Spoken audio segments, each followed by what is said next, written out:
ऐसी क्या चीज़ है जो उन्हें रतन टाटा से एक रतन बनाती है? वो हमारे देश के बहुत ही महान अनमोल रतन थे, लेकिन हमारे देश के लोगों की मानसिकता इतनी छोटी हो चुकी है। Tata is equals to trust, Tata is equals to safety. वो ना ही कुछ ज़्यादा अमीर देखते थे, ना ही कुछ गरीब देखते थे। तो व्हाट्सएप फ्रेंड्स, आज की वीडियो होने वाली है रतन टाटा जी के ऊपर। रतन टाटा जी हमारे देश के एक बहुत ही महान इंसानों में से एक थे। वो दुनिया के सबसे अमीर इंसान, भारत के सबसे अमीर इंसानों में से एक थे। और मेरे को दुख के साथ कहना पड़ रहा है बहुत कि उनकी मृत्यु हो चुकी है आज से कुछ दिन पहले। लेकिन ऐसी क्या चीज़ है जो उन्हें रतन से रतन बनाती है? ऐसी क्या चीज़ है जो उन्हें रतन टाटा से एक रतन बनाती है? वो हमारे देश के बहुत ही महान अनमोल रतन थे, लेकिन किस क्वालिटीज़ के कारण वो ये सब बन पाए कि उनकी मौत पे पूरा भारत देश रोया। तो कुछ तो बात होगी उनमें कि उनके जाने पे पूरा देश रोया। तो आज मैं उन्हीं की कुछ क्वालिटीज़ डिस्कस करूंगा इस वीडियो में। वीडियो को बिल्कुल एंड तक देखना और आपको बताना सबसे प्यारी क्वालिटी, सबसे अच्छी क्वालिटी कौन सी लगी रतन टाटा जी की, और आपको क्या क्या सीखने को मिला उनसे। तो चलो वीडियो को स्टार्ट करते हैं। तो सबसे पहली क्वालिटी है रतन टाटा जी की, वो है लॉयल एंड ऑथेंटिक। मतलब वो ऐसे इंसान थे जो मतलब एक बार अपने मुंह से बोल देते थे, वो करके ही मानते थे वो चीज़। मतलब वो अपनी जुबान के एकदम बहुत पक्के इंसान थे तरह से। जिनसे उनने प्रॉमिस किया उनने निभाया। उनने ये तक प्रॉमिस किया था कि शादी करूँगा। तो एक लड़की थी जहाँ पे 1962 में उनकी शादी की बात चल रही थी जिनसे, लेकिन उनसे उनकी शादी नहीं हुई, इसलिए उनने पूरे लाइफ टाइम शादी नहीं की। तो इस बात से आप अंदाज़ा लगा सकते हो वो कैसे इंसान रहे होंगे, कैसे इंसान थे वो अपनी ज़ुबान को लेकर, कितने लॉयल थे वो। और जो भी मतलब प्रोडक्ट है, जो भी प्रोडक्ट मार्केट में आता है, बस उसमें एक टैग लगा होना चाहिए, टाटा का है। टाटा का है। लोग अंधा ट्रस्ट करते थे उस प्रोडक्ट पे, क्योंकि वो ज़्यादातर लोगों के लिए ही करते थे। उनका लोगों के प्रति ट्रस्ट इतना था कि वो कुछ भी अगर बेचे तो वो गलत नहीं बेचेंगे। वो प्रोडक्ट जो भी बेचेंगे सही ही बेचेंगे। तभी आप देखोगे हर घर में टाटा का हर प्रोडक्ट है। चाहे वो नमक ले लो, चाहे वो कार ले लो, चाहे वो कुछ भी चीज़ ले लो, टाटा हर जगह है। टाटा का नाम हर जगह है। अभी अगर मैं रोड में जाता हूँ, हर ट्रक में टाटा लिखा है। ज़्यादातर ट्रक टाटा के हर एक मिनट में दिख जाते हैं, टाटा के ट्रक। क्योंकि उनने ये सब ट्रस्ट कमाया है, पब्लिक से कमाया है, तभी पब्लिक उन्हें इतना प्यार देती है। पर एक और स्टोरी मैं सुनाता हूँ आपको रतन टाटा जी की। एक बार की बात है, वो एक मीटिंग में जाते हैं और मीटिंग में जो उनकी मीटिंग के बाद स्लाइड होती है, लेकिन उनने बच्चों से प्रॉमिस कर दिया था कि वो सबसे मिलेंगे, सबके साथ फ़ोटो खिंचाएंगे। लेकिन रतन टाटा जी को लेट हो चुकी थी और उनकी फ़्लाइट भी थी, लेकिन उनने अपनी फ़्लाइट को कैंसिल करा, मतलब फ़्लाइट को मिस करा और बच्चों के साथ फ़ोटो खिंचाई, बच्चों से मिले।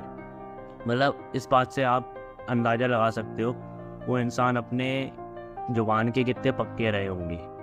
और सेकंड क्वालिटी आ गई रतन टाटा जी की, वो है down to earth nature and time out. भाई रतन टाटा जी जो इंसान थे ना, वो बहुत ही मतलब डाउन टू अर्थ थे। मतलब समझ लो वो दुनिया के सबसे अमीर इंसानों में से एक थे। और अपना बर्थडे कैसे सेलिब्रेट करते थे आप खुद ही देख लो। मतलब जस्ट एक सिंपल सा केक है, वो ना एक मंजिला ना कुछ, सिर्फ एक कप केक है।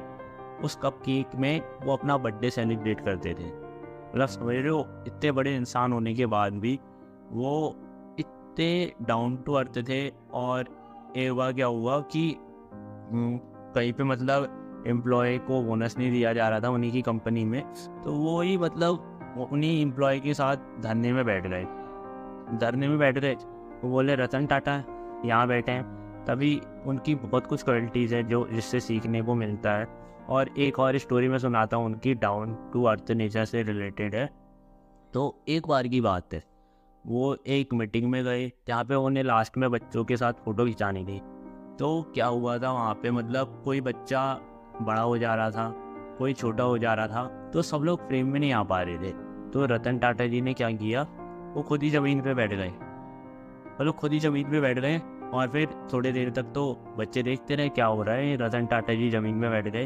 फिर रतन टाटा जी ने कहा जल्दी पिक लो। मतलब आप समझ सकते हो आप कैसे इंसान रहे होंगे, डाउन टू अर्थ नेचर के। और एक क्वालिटी उनकी इसमें टाइम बाउंड भी है। जैसे मतलब एक बार की बात है, जब रतन टाटा जी कोई मीटिंग पे जा रहे थे तो उनकी गाड़ी का टायर पंचर हो गया है। तो बाकी जो उनके साथ के थे वो कोई मतलब बैठ के चाय पी रहा था, कोई घूम रहा था, कोई वॉशरूम जा रहा था, लेकिन रतन टाटा जी ने जो भी मतलब टायर बनाने वाला आया उसकी हेल्प करने लगे। वो लोग समझे, उनकी हेल्प करने लगे, टायर बनाने वाले की हेल्प करने लगे। और फिर जिनने भी पूछा रतन टाटा कहाँ गए, रतन टाटा कहाँ गए, फिर देखा वो पंचर बना रहे हैं। तो रतन टाटा जी से पूछा गया कि आप ये क्यों कर रहे हो, ये बना तो रहे हैं। तो रतन टाटा जी बोले, अब अगर मैं इनकी हेल्प कर दूंगा तो मतलब जहाँ पे मेरे को 15 मिनट लग रहे हैं ये पंचर बनाने में, वहाँ पे 7.5 मिनट में काम हो जाएगा और 7.5 मिनट मीटिंग में एक्स्ट्रा मिलेंगे। मतलब रतन टाटा जी को आप इस बात से समझ सकते हो कि वो कितने टाइम बाउंड रहे होंगे, कितने टाइम की कदर करते थे वो, अपने टाइम की कदर कितनी करते थे वो। और फिर नेक्स्ट क्वालिटी आती है रतन टाटा जी की, वो है उनकी सोशल रिस्पॉन्सिबिलिटी। मतलब उनने इस देश के लिए बहुत कुछ किया है। उनकी जो भी अर्निंग्स होती थी वो 66% अपनी अर्निंग का, मतलब 2/3 अपनी अर्निंग का चैरिटी में देते थे। मतलब चैरिटेबल ट्रस्ट में देते थे, लाइक हेल्थ के लिए देते थे, लाइक एनिमल्स के लिए देते थे, लाइक मतलब एजुकेशन के लिए देते थे। और भी बहुत कुछ चीज़ें हैं जिन्हें मतलब वो डोनेशन देते थे ताकि वो चीज़ें को अच्छे से फंड मिल पाए और वो चीज़ मतलब अच्छे से इवॉल्व हो पाए, अपने आप को एक अच्छे तरह से ग्रो कर पाए और अच्छी फैसिलिटीज़ प्रोवाइड कर पाए। बहुत कुछ करते थे रतन टाटा जी इन सब चीज़ों में। तभी मतलब आज पूरा देश उन्हें याद कर रहा है, पूरा देश उनके लिए रोया था मतलब। लेकिन उनने जो हमारे देश को सिखाया है, उनने जो हमें सिखाया है, उसे हम अपनी लाइफ में अप्लाई कर सकते हैं और इस देश को और आगे ले जा सकते हैं। और रतन टाटा जी मतलब एनिमल्स से भी बहुत लगाव करते थे। मतलब उनने, आप शांतनु को तो जानते होंगे, उनके साथ के ही हैं उनके असिस्टेंट, तो उनकी भी मुलाकात एक डॉग के थ्रू हुई थी। तो वैसे ही रतन टाटा जी अपने होटल में, मतलब ताज होटल में भी एनिमल्स के लिए बहुत कुछ करते थे। मतलब डॉग का घुसना अलाउ है ताज होटल में, और भी बहुत कुछ। मतलब रतन टाटा जी एक ऐसे इंसान थे जो सेल्फलेस लव करते थे। तो नेक्स्ट क्वालिटी पे आते हैं उनकी सेल्फलेस लव। सेल्फलेस लव मतलब उन्हें कहीं से प्यार नहीं मिला। मतलब बचपन में उन्हें कहीं से प्यार नहीं मिला। जब वो मात्र 10 साल के थे उनकी मम्मी और पापा का डिवोर्स हो चुका था और उनने जिस लड़की से प्यार किया था उनसे भी उनकी शादी नहीं हो पाई। इसी कारण उनने कभी शादी नहीं की और देश के लिए अपना जीवन व्यतीत कर दिया। मतलब आप समझ सकते हो, उन्हें बचपन में प्यार नहीं मिला, उन्हें उस इंसान से प्यार नहीं मिला जिस इंसान को उनने प्यार किया था। लेकिन उसके बावजूद भी रतन टाटा जी ने इस देश के लिए बहुत कुछ किया है। मतलब उनने सिर्फ देने की भावना रखी। उनने ये कभी नहीं सोचा कि ये मेरा यहाँ से मेरे को कितना रिटर्न मिलेगा, ये मेरा क्या होगा, ये मेरा क्या होगा। मतलब उनने सिर्फ देने की भावना रखी है। उनने एनिमल्स को इतना कुछ दिया है। मतलब आप समझ ही सकते हो कैसे इंसान रहे होंगे वो, जिनने इतना कुछ किया सेल्फलेसली। तो यही है, उनने सेल्फलेस लव की भावना रखी। उनने सिर्फ देना जाना, कभी लेना नहीं जाना। तो ये क्वालिटी भी बहुत बढ़िया लगी मेरे को रतन टाटा जी की। और फिर नेक्स्ट क्वालिटी आती है, वो की है उनकी रिवेंज फ्रॉम कर्मा। मतलब रतन टाटा जी ने कभी ज़्यादा बोल के जवाब नहीं दिया, मतलब शब्दों में जवाब नहीं दिया। उनका मानना था कि जवाब कर्म देंगे मेरे। तो एक स्टोरी सुनाता हूँ आपको। अराउंड 1998 की बात है। जो भी टाटा ग्रुप है, टाटा मोटर्स कंपनी है, वो बिकने को आ गई थी और वो खरीद को आ रहा था फोर्ड का मालिक। तो रतन टाटा जी की और फोर्ड के मालिक की मीटिंग फिक्स हुई थी, जहाँ पे मतलब फोर्ड के मालिक ने रतन टाटा जी से ऐसा बोला शायद कि अगर आपको मोटर्स की नॉलेज नहीं है, अगर आपको कार्स की उतनी नॉलेज नहीं है, तो आपने क्यों ये बिजनेस स्टार्ट किया। हम ये कंपनी खरीद के आप पे बहुत बड़ा एहसान कर रहे हैं। और फिर रतन टाटा जी को वहीं से मतलब एक तरह से गुस्सा आ गया, एक तरह से उनका ईगो हर्ट हो गया बोले तो। ईगो हर्ट नहीं, उन्हें सेल्फ डाउट होने लगा शायद। तो उनने वहीं पे वो डील कैंसिल की और वापस आए, अपने एम्प्लॉय से बोला कि मतलब हद पार मेहनत कर देनी है।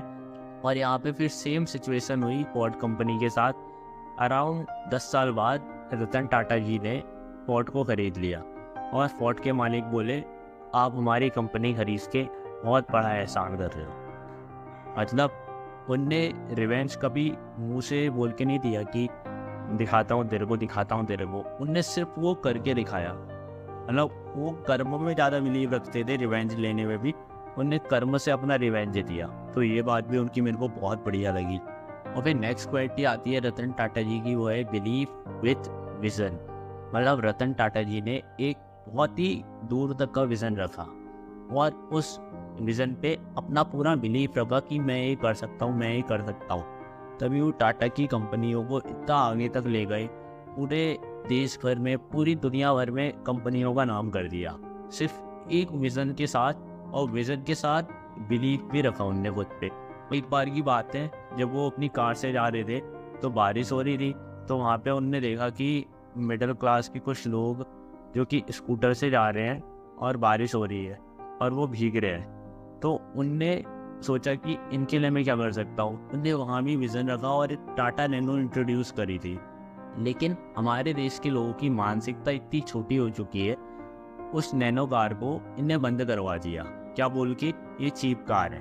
क्योंकि नैनो कार का क्या सिस्टम था, क्योंकि वो छोटी कार थी और थोड़े कम पैसों में आती थी, लाइक जितने में एक बाइक आ जाए उतने पैसों में आ जाती थी वो अराउंड। लेकिन देश के लोगों को लगा ये चीप कार है, चीप क्वालिटी है। लेकिन उन्हें ये नहीं पता था ये टाटा का प्रोडक्ट है।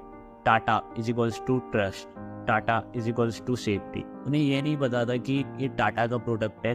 बट क्या ही कर सकते हैं, जो हुआ सो हुआ। और फिर one of the last quality आती है रतन टाटा जी की, वो है नो बायसनेस नेचर। मतलब वो एक ऐसे इंसान थे जो तो ना ही कोई धर्म को क्रिटिसाइज करते थे, ना ही किसी जाति को क्रिटिसाइज करते थे, वो सिर्फ एक इंसान देखते थे।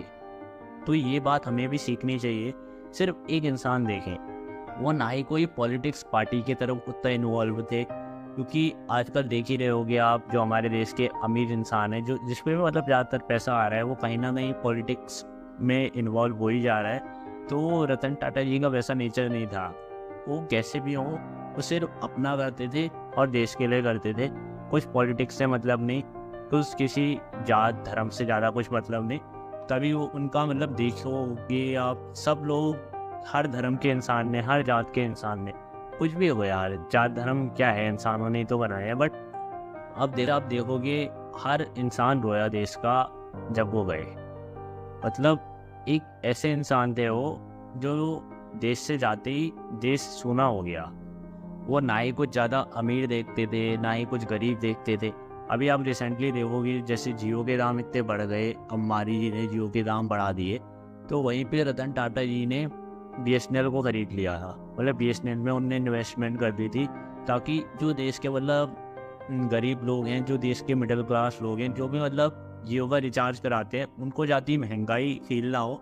उन्हें लगे कि रिचार्ज भी सस्ते में आ रहा है। लेकिन वाइड एरिया इतना बड़ा होने के कारण, क्योंकि हमें आपको पता ही है और सबको पता है हमारा देश, पॉपुलेशन कितनी है हमारे देश की, तो इसी वजह से जो BSNL के नेटवर्क है वो अच्छे से प्रोवाइड नहीं हो पा रहे हैं। लेकिन तब भी आप देखो, उनने इतना कुछ सोचा, उनने ना अमीर को देखा ना गरीब को देखा, उनने सब कुछ इक्वल देखा।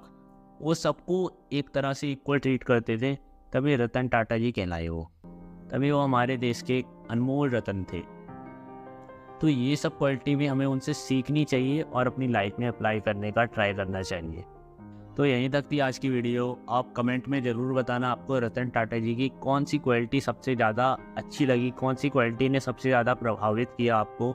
और वो एक रतन थे, तो उनके लिए एक कमेंट तो बनता है भाई, एक कमेंट उनके लिए कर दो, मेरे लिए ना सही, उनके लिए कमेंट कर दो एक, और वीडियो को लाइक कर देना और चैनल को सब्सक्राइब भी कर देना।